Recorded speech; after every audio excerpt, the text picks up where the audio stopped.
Herkese merhabalar arkadaşlar, bugün evde çok istenen tariflerden bir tanesini yapacağım. Hoşbeş yapacağız, hem de fındık kremalı efsane bir bomba bir tarif sizi bekliyor arkadaşlar. İşte malzemeleri gösteriyorum, hatta şöyle yapalım, başta tadım yapalım, daha sonra malzemeleri gösteriyorum, daha sonra tarifin yapılışına geçiyorum. Tüm malzemeleri ayarladım, yanımda şöyle gofret makinem. Başta ne yapacağım arkadaşlar, şöyle bir tadım yapalım, daha sonra tarifin yapılışına geçeceğim. Şöyle tutuyorum arkadaşlar, başta bir açalım şunu, görüyor musunuz, çıtır çıtır uzun bir şekilde, efsane bir şey bu ya. Böyle tutuyorum, tadına bakıyorum.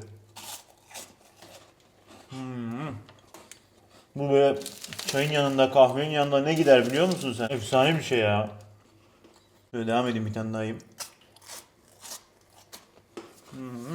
Çıtır çıtır. Arasındaki çikolata da fındık kremalı gofret zaten yazıyor. Fındık kremalı çikolata arkadaşlar. Umarım bu lezzeti, bu kıvamı yakalarız. Şimdi yapılışına geçebilirim. İki aşamalı bir tarif. Bir çikolatası var, fındık kremalı çikolatası, bir de gofreti var. Neyle başlıyorum? Fındık kremasını yapmakla başlıyorum işe. Daha sonra gofret yapılışına geçeceğim. Ocağın altını yakıyorum.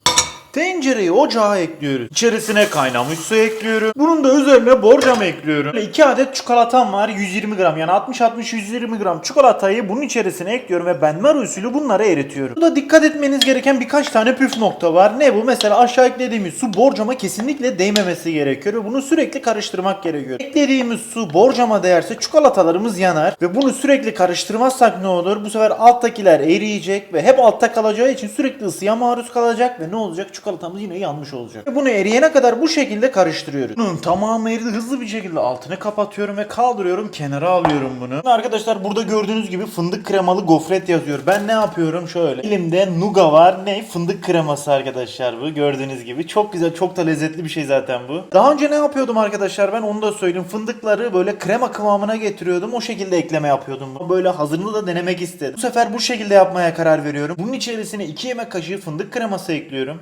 Şöyle tutuyorum, alıyorum ve iç kısmına aktarıyorum. Bunu iyice bir karıştıralım, bir kendine gelsin, bir homojen kıvama gelsin. Tek parça haline geldikten sonra duracağım zaten. 2 yemek kaşığı kadar ekledim. İstediğim kıvama geldi. Muazzam oldu ya. Çok güzel de kokuyor zaten. Şunun lezzeti var ya. Hoş beşin içindeki o çikolata lezzetine inanılmaz yakın. Denediniz mi bilmiyorum ama benim çok hoşuma gidiyor bu arada. İkinci karışımımız hazır. Yani 2 aşamalı bir tarif. İkinci aşaması tamam. Bir kenara alıyoruz. Şimdi gofret yapılışına geçiyoruz. Arkadaşlar bunları böldüm, görüyor musunuz? Şöyle üst üsteydi. Kaç kat olduğunu görmek için yaptım bunu. Şöyle tek tek ayırdım bunları. Bunun gibi yapabilmek için. Yani şu haldeydi. Bu hale geldi gördüğünüz gibi. Ben de aynı şekilde böyle 3 kat yapacağım. Aralarına da ne yapıyoruz? Böyle çikolatalarını ekleyeceğiz. Yani fındık kremalı çikolatasını ekleyeceğiz. Şimdi dediğim gibi gofretin yapılışına geçebiliriz. Böyle şirin 2 tane yumurtam var arkadaşlar. Yumurtanın sarısıyla beyazını, yani A şıkları ayırıyoruz.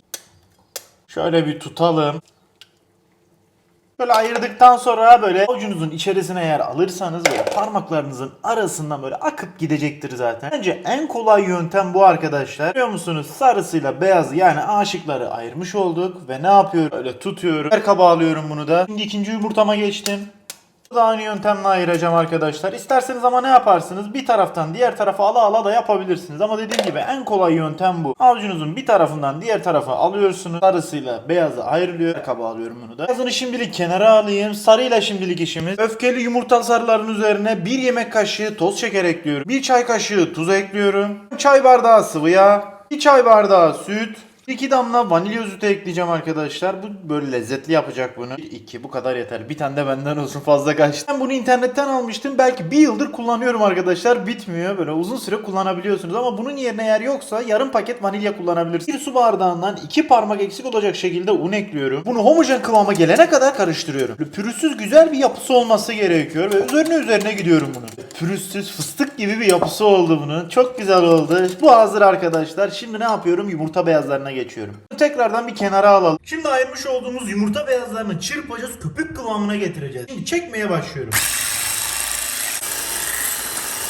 Evet, bu tam istediğimiz kıvama geldi. Dediğim gibi tıraş köpüğü kıvamına geldi. Yani bunu böyle ters çevirdiğimizde dökülmemesi gerekiyor. İşte olay budur. Şimdi A şıkları buluşturma zamanı. Daha demin ayırmış olduğum yumurta sarısıyla beyazı şu an kavuşturuyorum ve hepsini bunun içerisine aktarıyorum. Bunların çok üzerine gitmeden bunları böyle alttan üste olacak şekilde karıştırıyorum. Nedeni de böyle köpüğünü çok söndürmek istemiyorum arkadaşlar. Kıvamını korusun. Bu öyle bir kıvama gelecek ki böyle alıp böyle yiyesiniz gelecek, yani o derece. Çok tatlı bir kıvamı olacak. Tam dediğim gibi muazzam muazzam bir kıvamı oldu. Evet, gofret karışımı hazır artık. Şimdi gofreti pişirmeye geçebiliriz. Gofret makinamın fişini taktım. Şöyle göstereyim, bir 200 dereceye getiriyorum bunu. Başta bir ısıtalım bunu arkadaşlar. Karışımımız da sabırsızlıkla kenarda bekliyor zaten. Isınmadan kesinlikle ama kesinlikle çalıştırmayacağız. Eklemeyeceğiz içerisine. Yeterince ısındı. Şöyle bir kapağını bir açalım başta. Yanımızda bir sıvı yağ var. Fırçaya batırıyorum. Karışım böyle yapışmasın diye şöyle gelişi güzel böyle yağını gezdiriyorum. Hem üst tarafına hem alt tarafına gezdirelim ki yapışmasın arkadaşlar. Bu önemli püf noktalarından bir tanesi. Eğer sizin elinizde böyle gofret makineniz yoksa ne yaparsınız? Böyle zemini düz bir tost makineniz varsa onu da kullanabilirsiniz. Sıkıntı olmaz. Sıvı yağını da ekledikten sonra şöyle bir kapatıyorum. Isınana kadar bir 30 saniye ısıtalım daha. Bunun yerine ne kullanabilirsiniz onu göstereyim. Bu 30 saniye kadar ısındı. Şöyle bir açıyorum. Şöyle karışımdan bir parça aldım ve bunun üzerine aktarıyorum. Daha sonra kapatabilirim artık. Kapattıktan sonra bir parça bastırın. Bu şekilde kendi haline bırakın. Dokunmayın sakın. Eğer erken bir şekilde açarsanız yapışacaktır. Bu çok önemli püf nokta. Biraz ısınmasına yani pişmesine izin verin onun. Bu arada şunu da belirtmek istiyorum arkadaşlar. Bizimkinin rengi bir tık koyu olabilir. Çünkü bunu biraz çıtır hale getirmemiz gerekiyor. Bunda ne oluyor arkadaşlar? Muhtemelen bir parça gıda boyası da giriyor işin içerisine. Gıda boyası eklemedim. Bu şekilde bıraktım ve pişmesini bekliyorum. Bunu çıkarır çıkarmaz hemen kesmemiz gerekecek. Şöyle boyutlarını bir belli edelim arkadaşlar ve bunu boylu boyunca keseceğim. Şöyle tutuyorum. Bunu boylu boyunca kesiyorum. Aynı şekilde diğer tarafını da şöyle boylu boyunca kesiyorum. Soğuduktan sonra ne yapacaktır? Sertleşecektir. İçin biraz hızlı olmakta fayda var, parçalanmasın diye.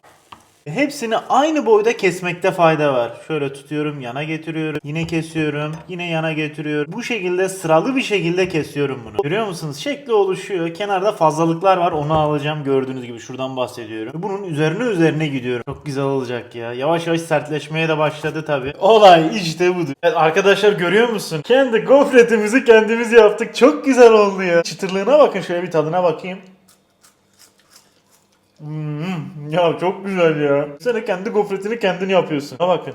Çok güzel oldu ya. Gofret olayı da tamam. 2 aşamalı bir tarif olduğunu söylemiştim. İkinci aşamada tamam. Birinci aşamada zaten tamamdı. Göstereyim onu da. Kıvamını göstereyim. Niye bunu önden yaptığımı söyleyeceğim arkadaşlar. Görüyor musun? İyice bu katılaştı. Biraz böyle katılaşmasını istiyorum ben zaten. Zaten bunu dolaba atınca daha da katılaşacak. Çikolata kıvamına gelecek. Şu an oda sıcaklığında olduğu için sıkıntı yok. Bir parça yine cıvık kaldı ama eskisine göre böyle o çıkan kıvamı gitmiş oldu. Bu da istediğimiz bir şey zaten. Şimdi ne yapıyoruz? İkisini birleştirme anı. 3 tane aldık. Gördüğünüz gibi zaten 3 tane şöyle odaklayayım iyice görüyorsunuz. Her birinin arasında böyle çikolata var ama böyle çok aşırı fazla değil. Böyle sürmüşler gibi düşünebilirsiniz. Ben de aynısını yapacağım. Böyle bir tanesini al. Çikolatandan da şöyle bir parça alıyorum. Çok fazla değil. Bunun üzerine şöyle gezdiriyorum. Burada olay sürme. Bir parça daha aldım çikolatamdan ve üzerine gezdiriyorum. Şimdi sadece burada sürme olayı var arkadaşlar. Sakın bir katman böyle aşırı böyle kalın bir katman yapmayın. Üzerine sürmemiz yeterli ve boylu boyunca bunu böyle sürüyor. Çok keyifli bir işlem ya. Düşünsenize ya. Kendi evinizde kendi hoşbeşinizi kendiniz yapıyorsunuz. Daha böyle keyifli bir işlem olabilir mi? Çok fazla sürerseniz böyle kenarlardan akacaktır. Çünkü üzerine bir parça bastıracağız. İyice böyle kenetlensin istiyorum. O hoş beş inceliğinde olsun istiyorum. Onun için böyle bir parça fazlalık varsa da üstünden alabilirsiniz. En son bunu yaptıktan sonra şöyle üzerinden o fazlalığı varsa alabilirsiniz. Şöyle olay işte budur. Şimdi ne yapıyorum? Yaptıktan sonra üzerine bir tane daha ekliyorum. Kenardakiyle şöyle sürttüre sürttüre ne yaparsınız? Yedirirsiniz. Bunu da yaptıktan sonra yine çikolatamdan bir parça alıyorum. Bu kadar yeterli bile aslında buna. Yine aynı şekilde daha demin yaptığım gibi fazla bile hatta kontrollü gidelim. Fazla kaçırmak istemiyorum. Şöyle sürte sürte tekrardan buna yediriyorum. Katmanlara yedirdim. Fazlası var. Şöyle üzerine gidin alın onu. Fazla olmasın. Tabii evde yapıyorsunuz arkadaşlar. Ben birebir aynısını yapmaya çalışıyorum. İsterseniz bol ekleyebilirsiniz. Sıkıntı yok. Ama ben birebir aynısını yapmaya çalıştığım için bu şekilde çalışıyorum. Ve üzerine artık o son katmanı ekliyorum. Bunu ekledikten sonra şöyle üzerine gidin. Kenarlarını sıyırın. Aynı şekilde buradan da şöyle tutun. Sıyırın. Kenarları arkadaşlar ne yapıyoruz? Böyle düzeltmeye çalışın. Böyle her tarafından düzelttikten sonra zaten sonuç bu. Görüyor musunuz? Çok güzel oldu bence ya. Böyle kıyas yaptığımız zaman dışarıdan almış oldu. Benim yapmış oldu. Ya ufak tefek farklılıklar tabii ki de var. Sonuçta fabrikasyon. Bence çok benzedi ya. Hoş bir şey inanılmaz benzedi. Böyle koyalım. Tutuyorum. Evet. Olay işte budur. Hepsini bunlar gibi yapıyorum. Arkadaşlar büyük bir kısmını yaptım. Şunların güzelliğine bakar mısınız ya? İnanılmaz benzedi. Görüntü anlamında dört dörtlük. Biz bu işi görüntü anlamında söylüyoruz. Biz bu işi gerçekten ama gerçekten başarmışız arkadaşlar. Hepsi muazzam oldu. Hepsi birbirinden lezzetli gözüküyor. Çok güzel gözüküyorlar ya. Şimdi ne yapacağız? Tadım aşamasına geçeceğiz. Şimdi en sevdiğim zamana geldi. Tadım yapacağım. Bakalım nasıl olmuş. Böyle herhangi bir tanesini alıyorum. Tadına bakıyorum. Oo. Devam edeyim. emin olabilirsiniz. İnanılmaz benzedi. Yani size şöyle söyleyeyim arkadaşlar. Çok abur cubur denemesi yaptım. Emin olun bu kadar yaklaştığımı, lezzet anlamında bu kadar bir şeye yaklaştığımı görmedim. İnanılmaz yaklaşmışız. Hem o çıtırlığı çok güzel. O arasındaki çikolata var ya, efsane ötesi. Yani size şöyle söyleyeyim. Hem şeklini benzettik, hem çıtırlığını yakaladık, hem de lezzetini benzettik. Biz bu işi gerçekten ama gerçekten başarmışız arkadaşlar. Emin olun dört dörtlük olmuş ya. Ne söyleyeceğimi bilemiyorum ve devam ediyorum. Ya. Bomba olmuş ya. Son zamanlarda yediğim en lezzetli şeylerden bir tanesi. Arkadaşlar bu tarifi mutlaka ama mutlaka deneyin derim. Ben burada videoyu sonlandırıyorum. Herkese afiyet olsun. Videomuzu beğenip kanalımıza abone olmayı unutmayın. Sonraki videoda görüşmek üzere arkadaşlar. Hoşçakalın. Tabii şunu da belirtmek istiyorum arkadaşlar. Bunu dolapta da bekletebilirsiniz. Çikolatası biraz daha donsun istiyorsanız dolapta da bekletebilirsiniz ama bu şekilde de tüketebilirsiniz. Neyse ben burada kapatıyorum arkadaşlar. Görüşürüz. Hoşçakalın.